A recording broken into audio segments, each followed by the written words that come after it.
അസ്സലാമു അലൈക്കും വറഹ്മത്തുള്ളാഹി. ഞങ്ങൾ പരിശുദ്ധമാക്കപ്പെട്ട ഹറം ഷരീഫിലാണ്. ഇന്നത്തെ ഞങ്ങളുടെ യാത്ര പരിശുദ്ധമാക്കപ്പെട്ട ഹറമിന് ചുറ്റുഭാഗത്തുള്ള സ്ഥലങ്ങൾ പരിചയപ്പെടാൻ വേണ്ടിയിട്ടാണ്. ആദ്യമായിട്ട് ഞങ്ങൾ പോകുന്നത് ബഹുമാനപ്പെട്ട മഹദിയായ സുമയ്യ ബീവി റളിയല്ലാഹു അൻഹയുടെ മഖ്ബറയിലേക്ക്. ഇൻഷാ അല്ലാഹ് അവിടെ ചെന്നുകൊണ്ട് നമുക്ക് ചരിത്രമൊക്കെ പറയണം. അതിനുശേഷം മറ്റുള്ള സ്ഥലങ്ങളിലേക്കൊക്കെ പോകുന്നുണ്ട്. അപ്പോൾ അതിൻ്റെ ഓരോ വീഡിയോസ് നമ്മുടെ ഈ ചാനൽ വരും. അപ്പോൾ ഇൻഷാ അല്ലാഹ് എല്ലാവരും കാണാം. ആദ്യമായി ഞങ്ങൾ പോകുന്നത് സുമയ്യ ബീവി റളിയല്ലാഹു അൻഹയുടെ മഖ്ബറയിലേക്കാണ്. അവിടെ ചെന്ന് ഖബറൊക്കെ കണ്ട് ചരിത്രമൊക്കെ നമുക്ക് പറയേണ്ടതുണ്ട്. ഞങ്ങൾ പ്രാവശ്യത്തെ റൂം ജബൽ കഅബ ആ ഭാഗത്താണ്.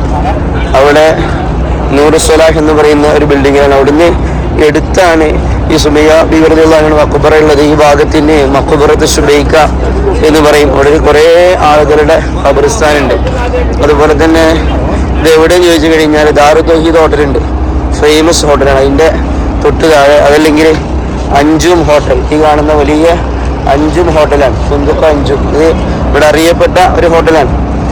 അവിടെ നിന്ന് ഇങ്ങനെ വരുമ്പോൾ ജബൽ കഅബിൻ്റെ ഭാഗത്തിൽ നിന്ന് വരുന്ന ആളുകൾ അവിടെ നിന്ന് ഇങ്ങനെ ഇറങ്ങി വന്നു കഴിഞ്ഞാൽ ഇതാണ് മഖ്ബറത്ത് സുബൈക്ക. ഇൻഷാ അല്ലാഹ് ഇതിൻ്റെ അപ്പുറത്താണ്. അപ്പോൾ നമുക്കത് അതിൻ്റെ അടുത്ത് ചെന്ന് കാണണം, ഖബറും കാണണം. ആ ഖബറിന് ചില പ്രത്യേകത ഉണ്ട്. ആ പ്രത്യേകതയൊക്കെ നമുക്ക് പറയേണ്ടതുണ്ട്. ലോകത്തിൽ നിന്ന് ആദ്യമായി ഷഹീദായ വനിത കൂടിയാണ് സുമയ്യ ബീവി റളിയല്ലാഹു അൻഹ. ഇസ്ലാമിലേക്ക് കടന്നു വന്ന 7ാമത്തെ വ്യക്തിയും 1ാമത്തെ വനിതയുമായിരുന്നു ബഹുമാനപ്പെട്ട സുമയ്യ ബീവി റളിയല്ലാഹു അൻഹ.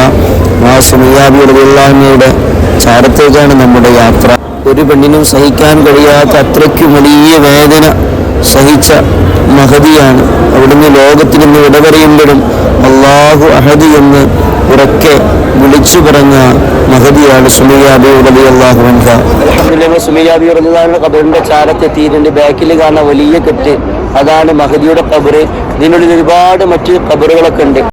സുമയ്യ ബീവി റളിയല്ലാഹു അൻഹയോട് ക്ഷമിക്കാൻ പറയുകയും നിങ്ങൾ ക്ഷമിച്ചു കഴിഞ്ഞാൽ നിങ്ങളുടെ ക്ഷമക്ക് പകരം സ്വർഗമാണെന്ന് ഹബീബായ റസൂലുള്ളാഹി സ്വല്ലല്ലാഹു അലൈഹി വസല്ലം വാഗ്ദാനം ചെയ്യുകയും ചെയ്തു. അങ്ങനെ സുമയ്യ ബീവി റളിയല്ലാഹു അൻഹയെ അബൂജഹലും കൂട്ടരും നിഷ്ക്രൂരമായി വധിക്കുകയാണ്. യാസിർ ബിൻ ആമിർ അവിടുത്തെ ഭർത്താവിനെയും വധിക്കുകയാണ്. അമ്മാറായ പെണ്ണുമകനെ വെറുതെ വിടുകയാണ്. പിന്നെ അമ്മാറിനെ വെറുതെ വിടുകയും വീണ്ടും ഹിജറ 2ാം വർഷം ബദറിന്റെ രണാങ്കളത്ത് വെച്ചുകൊണ്ട് ഹബീബായ മുത്തുനബി സല്ലല്ലാഹു അലൈഹി വസല്ലം അമ്മാർ തങ്ങളെ വിളിച്ചുകൊണ്ട് ഇതാ നിന്റെ ഉമ്മയെയും ഉപ്പയെയും വകവരുത്തിയ അബൂജഹലിനെ വകവരുത്തിയിരിക്കുന്നു എന്നുള്ള സന്തോഷ വാർത്ത മുത്തുനബി സല്ലല്ലാഹു അലൈഹി വസല്ലം തങ്ങളെ അമ്മാറിനെ അറിയിച്ചു കൊടുക്കുകയാണ്. ഒരുപാട് ചരിത്രങ്ങൾ പറയാറുണ്ട്. യമനിൽ നിന്നാണ് ബഹുമാനപ്പെട്ട യാസിർ ബിൻ ആമിർ തൻ്റെ നഷ്ടപ്പെട്ടു പോയ സഹോദരനെ തേടി ഈ മണ്ണിലെത്തിയത്.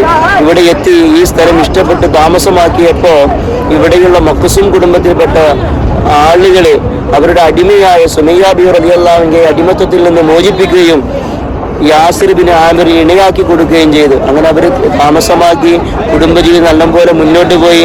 അവർക്ക് 3 മക്കൾ ജനിക്കാണ്. അമ്മാർ, അബ്ദുള്ള, ഖുറൈസ്. അമ്മാർ വലുതായി ഇസ്ലാമിലേക്ക് കടന്നു വന്നു. പിന്നെ ഉമ്മ ഇസ്ലാമിലേക്ക് കടന്നു വന്നു. യാസിറും ഇസ്ലാമിലേക്ക് കടന്നു വന്നത് ഈ വർഷത്തിന് ശേഷം ഇവരറിയാൻ ശത്രുക്കള്. അങ്ങനെ സുമയ്യ ബീവി റളിയല്ലാഹു അൻഹ നിഷ്ക്രൂരമായി വധിച്ചു. ഖബർ ഇവിടെയുണ്ട്. അല്ലാഹു സുബ്ഹാനഹു വ തആല മഹദിയുടെ ബറക്കത്ത് കൊണ്ട് നമ്മുടെ ഉംറയും സിയാറത്തും ഖബൂൽ ചെയ്യുമാറാകട്ടെ. ആമീൻ യാ റബ്ബൽ ആലമീൻ.